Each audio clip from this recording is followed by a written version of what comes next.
While the rest of the modern world sleeps under electric blankets and wakes to the hum of coffee machines, an Amish woman opens her eyes in a world of silence and frost.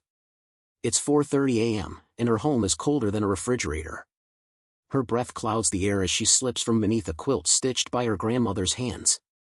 There is no button to push, no heat to summon, only the waiting darkness and the memory of yesterday's fire, now buried beneath cold ashes. Before her family stirs, she must resurrect warmth from nothing. Her day, relentless, exacting, and sacred, has already begun. 1. Pre-dawn fire starting. In the stillness before dawn, she moves through the kitchen, her breath visible in the dim light of an oil lamp. The stove sits lifeless, iron cold to the touch.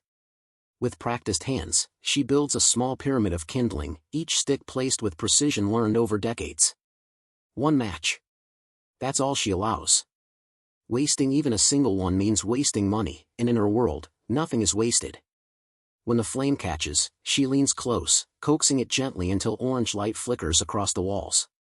Only when the fire roars steady can she breathe, for the day cannot begin without it. Without fire, there is no breakfast, no warmth, no life. 2. Cooking without modern stoves. The wood stove transforms from lifeless metal to the heart of the home. Its heat is unpredictable, demanding intuition that no thermometer could teach. She judges its temperature by holding her hand above the iron, by listening to the hiss of water on its surface. Oatmeal simmers slowly, eggs firm in sizzling pans, and potatoes crisp in the skillet, all timed to perfection so 10 people can eat together before the sun rises. Each movement is a dance learned from her mother, who learned from hers.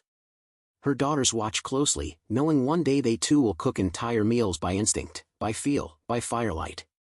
3. Hauling water in the bitter cold. Outside, the world is wrapped in silence and snow. Water is life, but here it doesn't flow, it must be earned. She grips the iron handle of the pump, its metal biting into her gloved hands. Ice clings to its base, refusing to yield. Warm water saved from the night before loosens the frost, and she begins to pump. The rhythm is slow, punishing, steady. 2 buckets at a time, she carries them back, shoulders straining, boots crunching through the frozen ground. For a family of 10, she must repeat this countless times. Every drop that fills a pot or cup is the result of her strength. 4. Laundry in freezing air. Monday means laundry, no matter the weather. Steam fills the kitchen as water heats in enormous pots, and the scent of homemade lye soap fills the air. Clothes churn in a hand-cranked washer, her arms aching with every turn.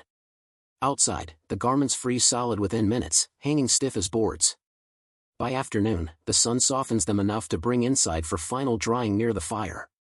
The room fills with the faint scent of soap and smoke, and by evening, lines of clothing sway gently above the stove, a testament to her patience, her endurance, and her quiet pride. 5. The ritual of daily bread. Each morning, the familiar rhythm returns: flour, yeast, salt, water. Her hands knead the dough until it becomes soft and alive beneath her palms. The warmth of the stove helps it rise, and soon the air fills with the smell of baking bread. 3 to 5 loaves emerge golden brown, ready to feed her family. There are no machines, no shortcuts, only muscle, memory, and fire.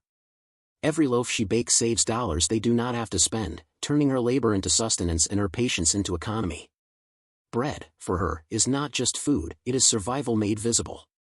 6. Preserving summer in the depths of winter. In the cellar below, shelves of glass jars gleam in the dim light, hundreds of them, filled with the colors of last summer. Peaches, beans, corn, pickles, each one sealed with care months ago when the sun still warmed the fields.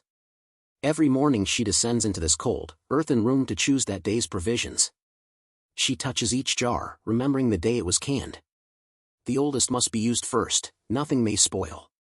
Root vegetables sit nearby, and she inspects them like treasures. One soft potato could ruin them all.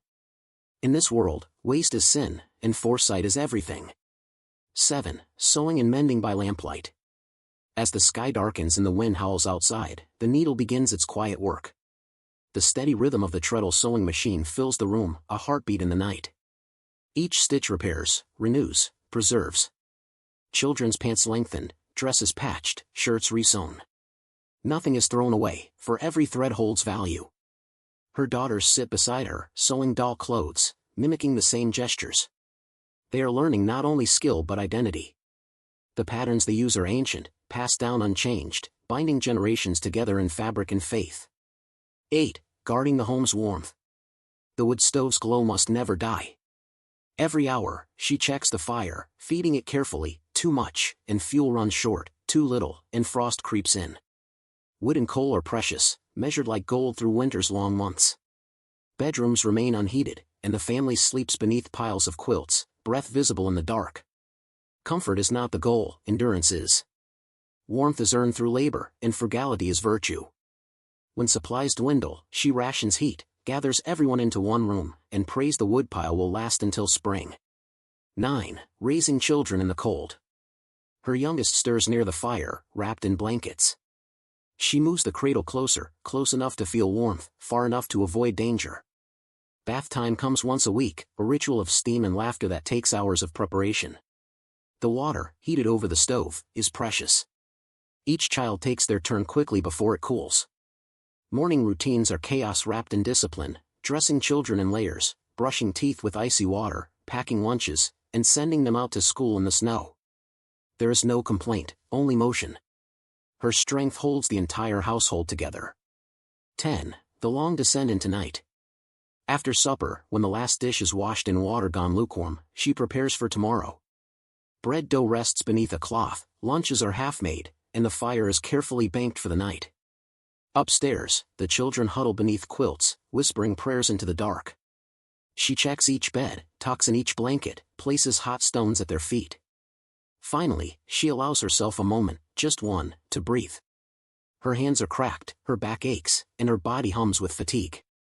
But her heart is steady. Because in just a few hours, before dawn, she will rise again to begin it all anew. The quiet power of the Amish woman. In a world driven by convenience and comfort, her life stands as a quiet rebellion. No screens, no shortcuts, no electricity, only the endless rhythm of labor, devotion, and faith. Each day she transforms hardship into order, exhaustion into love. Her world is not easy, but it is real. The flicker of her stove's fire, the hum of her treadle machine, the scent of fresh bread, all of it speaks to something the modern world has nearly forgotten: the strength found in simplicity, and the grace found in endurance.